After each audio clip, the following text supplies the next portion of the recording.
यदि आप class 12th की 2026 की परीक्षा देने जा रहे हो मैथ्स की, तो आपको ये क्वेश्चन जरूर पढ़ के जाने चाहिए जो वेरी इंपॉर्टेंट हैं और आप इनको आपको पढ़ना ही चाहिए। जिसमें से पहला सवाल हम लोग लेते हैं, निश्चित समाकलन का है। पहला सवाल लेते हैं कि लिमिट आपकी 0 से π/2 दिया है log sin x dx, इसको आपको प्रूव करना है 0 से π/2 log cos x dx, या आपको प्रूव करना है माइनस का π/2 log 2। ये क्वेश्चन एक ऐसा है जो निश्चित समाकलन के बहुत से क्वेश्चन को हल करने में भी बहुत यूज होता है और अलग से तो आता ही आता है, बहुत बार आ चुका है, इसलिए बहुत इंपॉर्टेंट है। तो इसको पहले देखते हैं, इसके बाद और भी आगे क्वेश्चंस देखते हैं हम लोग, ठीक है। तो इसको हम चलो कैसे हल करेंगे, हम लोग क्या करोगे, π/2 - x होता है, ठीक।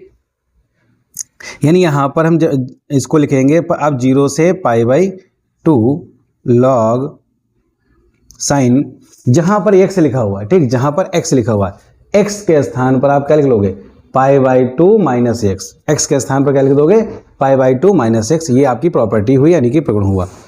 तो यहाँ पर हम लिख देते हैं π/2 - x dx। फिर इसका अगला स्टेप बनाते हैं, तो अगले स्टेप में क्या आएगा आपका, 0 से π/2 log, और ये आपका साइन 90 - थीटा, आपने पहले पढ़ा होगा साइन 90 - थीटा क्या होता है, कॉस थीटा होता है, ठीक। तो यहाँ पर आप लिख लोगे cos x dx, ये आपका समीकरण 2 हुआ और ये आपका समीकरण 1 हुआ। अक्सर आपने देखा होगा जब ऐसा प्रगुण डाला जाता है इसमें लिमिट 0 होती है और ये x के स्थान पर π/2 - x, तो इनको जोड़ने से आपको बड़ा लाभ मिलता है। हालांकि इसमें 2 प्रूफ करने थे, LHS, MHS और RHS। तो इसमें क्या है, आपने देखा ये साइन x बराबर क्या लाना था, log cos x, तो ये तो आपका आ ही गया। तो अगर इतना ही प्रूफ करना है तो आपका ये इतना ही गया, ठीक। तो इतना 1 नंबर में मान लो होगा या 2 नंबर में होगा, तो आप इतना कर सकते हो, कोई खास बात नहीं। लेकिन हमको क्या प्रूफ करना है, ये वाला, ठीक। तो इसके आगे क्या करेंगे, हम इन दोनों समीकरणों को जोड़ लेते हैं, ठीक। तो समीकरण 1 और 2 को हम क्या करते हैं, जोड़ लेते हैं। समीकरण 1 और 2 को जोड़ेंगे तो यानी कि i और i क्या हो जाएगा, 2i, ठीक। i और i आपका क्या हो जाएगा, 2i, और इनको जब जोड़ते हैं तो इतना और प्लस इतना आप लिखेंगे, है ना। तो 0 से π/2 यहाँ पर क्या लिख दिया, log sin x प्लस, जैसे 0 से π/2 दोनों में तो कॉमन भी मिल जाएगा, तो इसमें लिख दोगे इतना प्लस इतना, यानी कि log sin x plus log cos x, और इसको हम बंद कर लेते हैं एक ब्रैकेट में, ठीक। फिर उसके बाद में क्या है, यहां पर log m plus log n का फार्मूला डाल सकते हैं, ठीक। log m plus log n का इसमें फार्मूला डाल सकते हैं। तो क्या होता है, log m plus log n का log m इंटू n, यानी कि log sin x into cos x dx। इस तरीके से log m plus log n यानी कि log m इंटू n आपका ये बन गया। अब उसके बाद में हमें जानते हैं यहाँ पर कुछ आगे और किया जाए, तो आगे हम क्या करते हैं, इसमें 2 से गुणा भाग कर ले, ठीक। 2 से क्या कर ले, गुणा भाग, अंश को 2 और 2 से हर गुणा भाग हमने कर लिया। तो आगे अब हमने जब गुणा भाग किया तो आगे हमारा जो है बन जाएगा लिमिट, यहाँ पर आपको 0 से π/2 लिखते रहना है, 0 से π/2 लिखते रहना है। यहाँ ऊपर जो है आपका ये 2 sin x into cos x, 2 sin x into cos x, ये आपका क्या हो जाएगा, sin 2x हो जाएगा, ठीक। ये आपका जो है sin 2x हो जाएगा, नीचे तो आपका 2 लिखा ही हुआ है, ठीक। फिर आगे हम लोग क्या करते हैं, फिर आगे यहाँ पर जैसे एक और फार्मूला होता है आपका लॉगरिथम का, log m/n, ठीक, log m/n। तो log m/n वाला क्या होता है, log m minus log n। तो यहाँ पर ये डाल लेते हैं, 0 से π/2, इसको लिख लेते हैं log sin 2x माइनस का log 2, ठीक। इस तरीके से log m/n का हमने क्या लिख दिया, log m minus log n, और ये dx तो रहेगा दोनों के साथ। अब इनको हम लोग अलग अलग लिख लेते हैं, ठीक, अलग अलग लिख लेते हैं। तो यहाँ पर क्या है,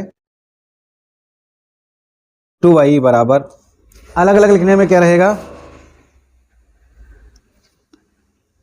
ठीक है, अलग अलग लिख लेते हैं। तो यहाँ पर क्या लिखेंगे, 0 से π/2, और ये अपना जो है अलग लिख लेते हैं, log sin x, log sin 2x dx, और ये अलग रखते हैं, π/2 log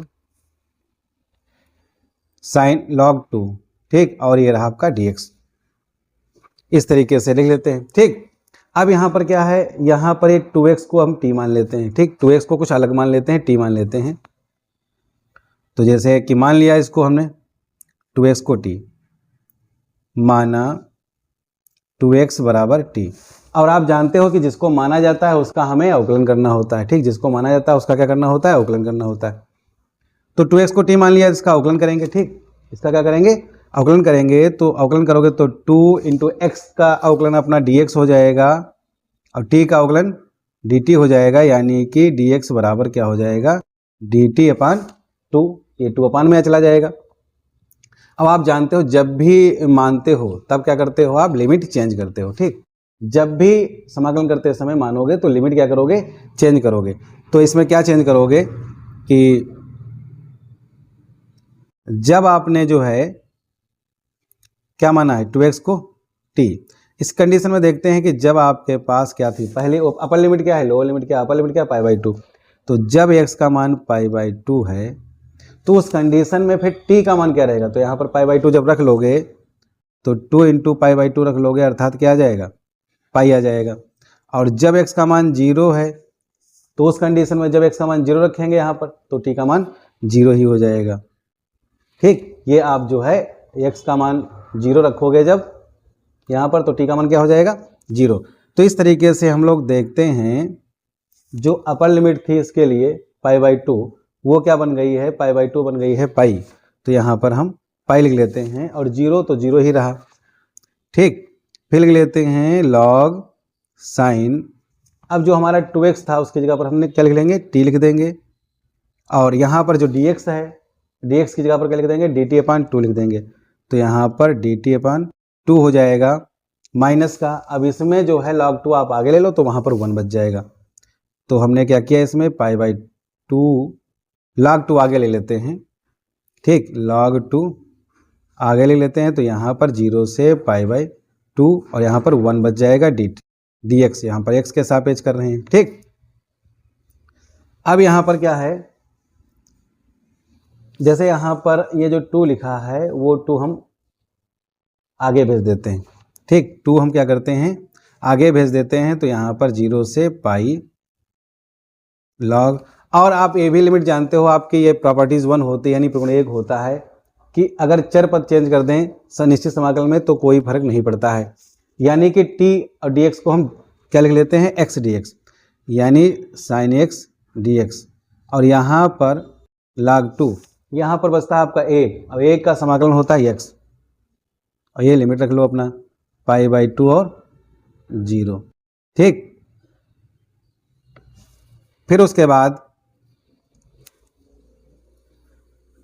अब ये आपका जो है यहाँ पर ये sin x dx, इसमें और इसमें फ़र्क क्या है, जो स्टार्टिंग में आपने माना था ये sin x है और यहाँ पर क्या है log x, आपने जो स्टार्टिंग में माना था ये, इसमें फ़र्क क्या है। तो इसमें हम देखते हैं यहाँ पर जो लिखा है log sin x dx, यहाँ पर लिमिट π/2 दी है और जबकि यहाँ पर आप देखते हैं तो लिमिट क्या लिखी है, पाई। तो हम लोग जानते हैं कि ये वाला जो है ये इसके अपान में लिखा जा सकता है, मतलब इसको 2 से गुणा और 2 से अगर भाग कर लिया जाए, ठीक। इसको अगर 2 से गुणा और इसको 2 से भाग कर सकते हैं यहाँ पर, ठीक। बात समझ में आई। तो यहाँ पर जो है 2 से गुणा भाग कर सकते हैं, यानी ये तो अब 2 आपका जाएगा कट, अर्थात यहाँ पर जो आपका बच्चा ये लिमिट 0 से π/2 log sin x dx है। और जो स्टार्टिंग में इसको क्या माना था आपने, i माना था, यहाँ पर log x लिख लेते हैं और x की लिमिट यहाँ पर रख लेते हैं। तो ये क्या रहेगा आपका π/2 - 0, अर्थात यहाँ पर i माइनस ये क्या रहेगा, π/2 पहले लिख लेते हैं, ठीक। π/2 log 2, ठीक, π/2 log 2। अब यहाँ पर जो है आपने i किसको माना था, तो आपने i इसको माना था, ठीक। तो इसकी जगह पर हम i लिख ही चुके हैं और ये आपका जो है इधर क्या था, आपका जुड़ गया था i 2i हो गया था। तो यहाँ पर 2i लिख लिया जाए, 2i माइनस का i बराबर माइनस का π/2 log 2। और इस तरीके से यहाँ पर क्या रहा, आई बराबर माइनस का π/2 log 2। तो ये बोर्ड एग्जाम में बहुत बार आ चुका है, हमें उम्मीद है आप लोग इसको हल कर लेंगे। ठीक है।